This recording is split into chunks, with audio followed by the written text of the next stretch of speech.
A clean quote does more than give the customer a price. It protects the whole job. It protects your crew from unclear expectations. It protects your schedule from surprise delays. It protects your materials from being underestimated. It protects your cash flow from weak payment terms. And most importantly, it protects your profit before the first installer ever shows up. A lot of installation contractors think profit gets made during the job, but profit usually gets protected before the job starts. It starts with the quote. I'm Josh Savage, founder of Savage Financials. I help installation contractors get clear visibility into where cash, job profit, and margins are getting squeezed inside the business. One of the biggest shifts I see is when contractors stop treating the quote like a quick price and start treating it like a control point. Because a good quote does not just say, here's what it costs. A good quote says, here's the scope, here's what is included, here's what is not included, here's how payment works, here is how changes get handled, here is what the job needs to stay profitable. That is what gives the business control before the work begins. I was looking for a job at the contractor recently where the original quote looked completely fine. They were remodeling part of an attic into a living space. The estimator had gone out, walked the space, figured out what they were doing, estimated the material and labor, put a price together, and the homeowner approved it. Nothing about it looked like a bad job. The price was fine. The expected labor was fine. There's enough margin in it. They put it on the schedule, got everything lined up, and sent the crew out to start the job on a Monday morning. The problem started almost immediately. To get to the attic, you had to go through this fairly narrow hallway upstairs. When the estimator originally walked the house, getting through it wasn't an issue. But by the time the crew showed up to actually start the remodel, the hallway had basically become storage. There were boxes stacked along one side, a small piece of furniture in there, and a bunch of other household stuff that had accumulated in the pathway.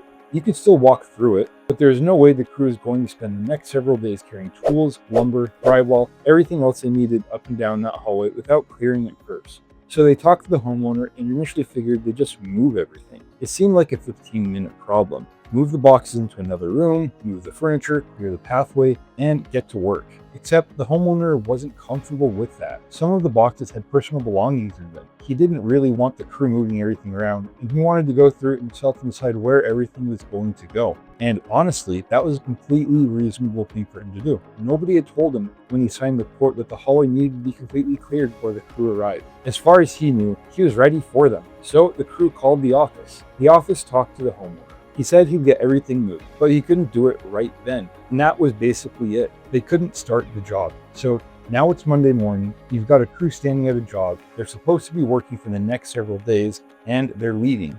They had already loaded for it. They had already driven there. They had already spent part of the morning on the clock. The office ended up sending them over to another job they had going. That at least gave them somewhere productive to go, but it wasn't a clean replacement for the day. They weren't scheduled to be there. The job wasn't planned around having the extra guys there. And by the time they unloaded, got what they did need, drove over and actually started working, a decent chunk of the morning was already gone. Then they had to figure out where to put the attic remodel. The homeowner got the hallway cleared, so access wasn't a problem anymore. But now the contractor had a different problem. The rest of the week was already scheduled. They couldn't just pretend Monday hadn't happened and start the job Tuesday without affecting everything else. They ended up moving the attic remodel later in the week. That meant moving another job that had originally been scheduled for that spot. That job got pushed back. Then the attic remodel itself ran into the following day because they weren't able to make up all the lost time. Now the crew that was supposed to start another job first thing that morning couldn't get there until later.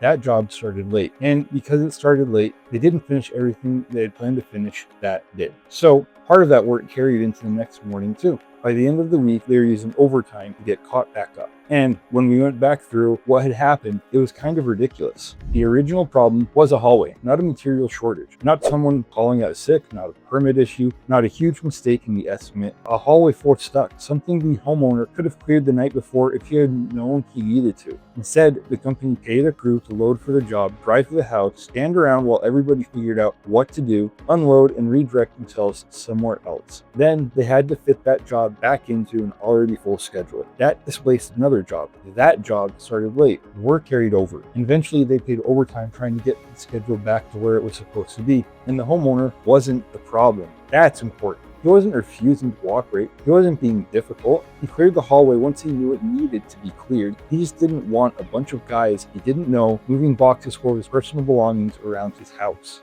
I wouldn't either. The crew wasn't the problem.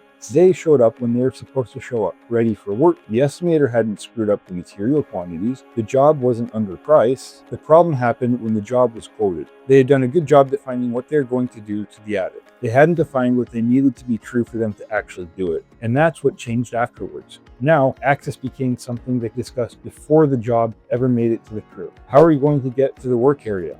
What pathway are we using? Does anything need to be moved? Who's responsible for moving it? And when does it need to be moved? In this case, the solution could have been literally one line. The hallway providing access to the attic needs to be completely cleared of furniture, boxes, personal belongings before the scheduled start date. If that's in the quote discussed with the homeowner, this entire story probably doesn't happen. Clears the stuff Sunday night. The crew shows up on Monday morning. They carry everything upstairs and they start working. Instead, one missing expectation on the quote turned into a week of moving jobs around and eventually paying overtime to catch back up. That's when I looked at this. I didn't really see a scheduling problem. The schedule is just where the problem finally became expensive.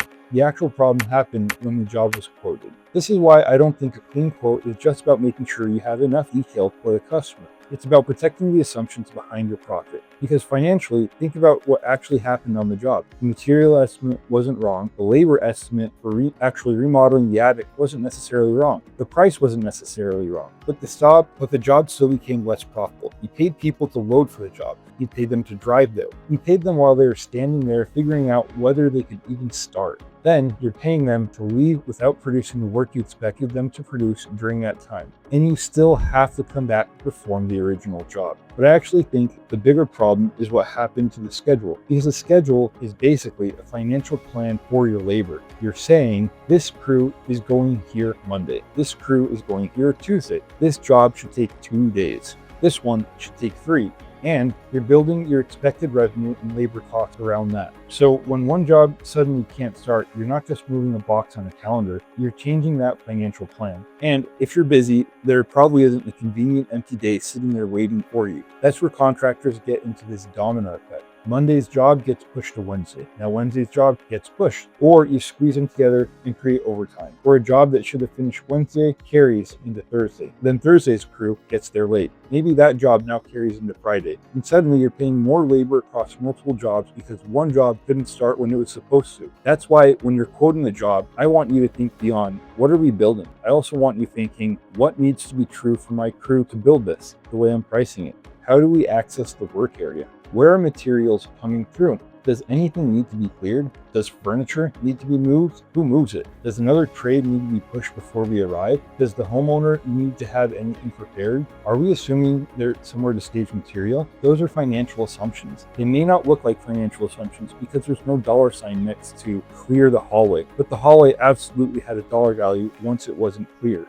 And this is something you can actually build into your process pretty easily. Every time a job gets delayed, runs long, gets rescheduled, or creates some weird problem for the crew, ask why, not just how do we fix this job? Ask, could we have established something differently when we quoted it? Because if the answer is yes, put it back into the quoting process. If access needs to be clear, put it in the quote. If the homeowner needs to move belongings, put it in the quote. If another trade needs to be finished, put it in the quote. If the crew needs a place to stage material, establish that before you schedule the job. Your quote should get better every time your job teaches you something. Because the goal isn't to create some massive contract with 50 pages of fine print, the goal is to eliminate preventable surprises. You want the crew showing up to execute a plan, not showing up and discovering the conditions required for the plan to work. And that's how something as simple as defining a clear hallway can protect the profit on the job before the job ever starts. If your quotes are clear, your jobs get cleaner. The crew knows what they are there to do. The customer knows what they approved. The payment expectations are set. The extra work process is clear. And the business is not trying to protect profit after the damage is already done. That is the vacation, less guessing, fewer surprises, cleaner jobs, more control before the crew ever steps on the site. In the next video, I'll talk about how payment terms can either protect cash flow or create pressure when the job is done. If you want help seeing where quotes, job costs, and cash flow are creating pressure in your installation business, book a call here at savagefinancials.com.